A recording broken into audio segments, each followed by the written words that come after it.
Hello guys! It's me again, Krong TV, at sa video ito pag-uusapan natin ang isa na namang nakakapanabik na story tungkol sa ating paboritong anime at manga series na Boruto, Naruto Next Generation.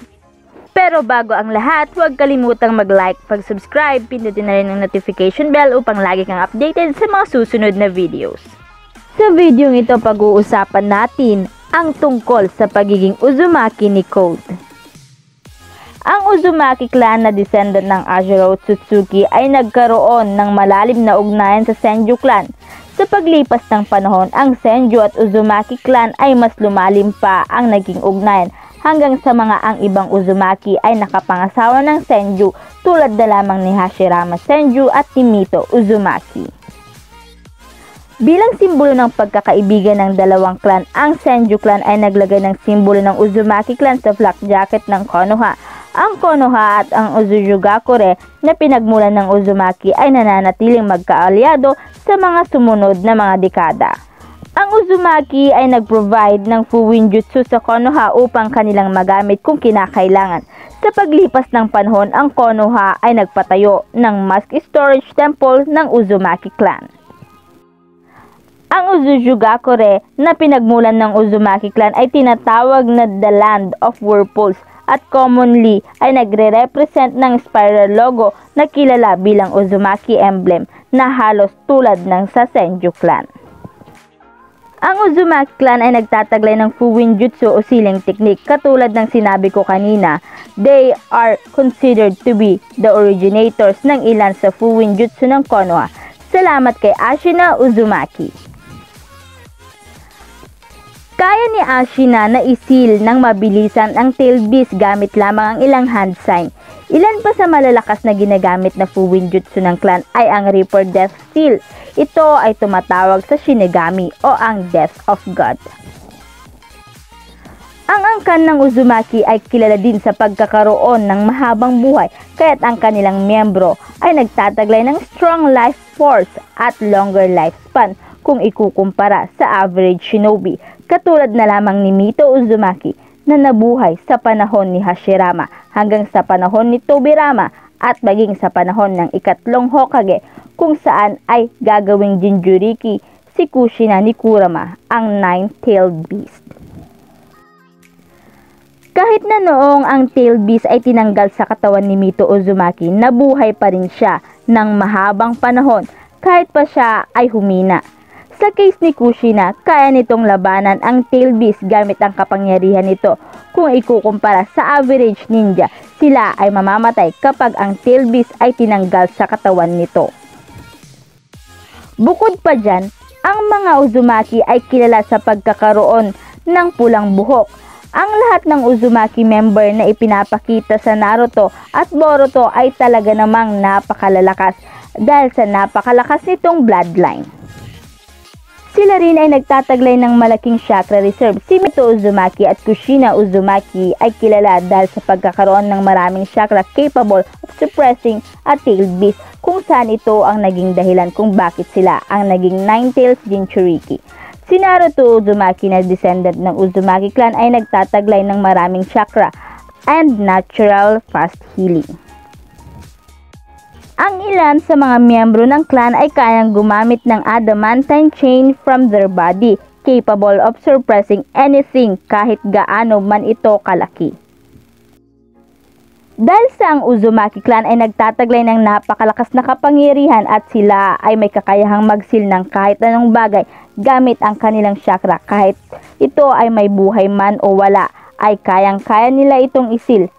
Dahil sa kakayahang ito ng Uzumaki, ay ito ang naging dahilan kung bakit ang ibang clan o ang ibang village ay kinakatakutan at kinamumuhian sila, maliban lamang sa Konoha.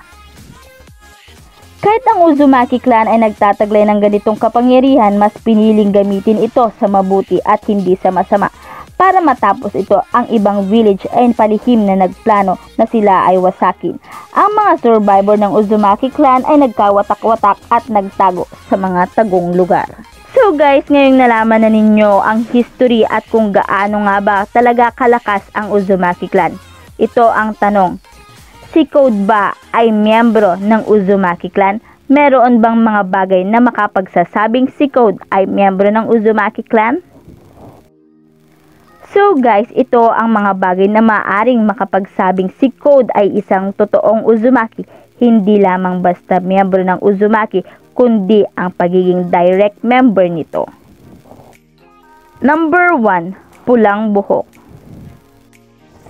Kahit pa sabihin natin na sina Tsunade, Nawaki at Naruto ay miyembro ng Uzumaki clan, kahit sila ay hindi nagtataglay ng pulang buhok, ngunit kahit na ganito, alam naman natin na ang traits o pagkakakilanlan ng mga tao upang malaman kung sila ay miyembro ng Uzumaki ay ang pagkakaroon nito ng pulang buhok.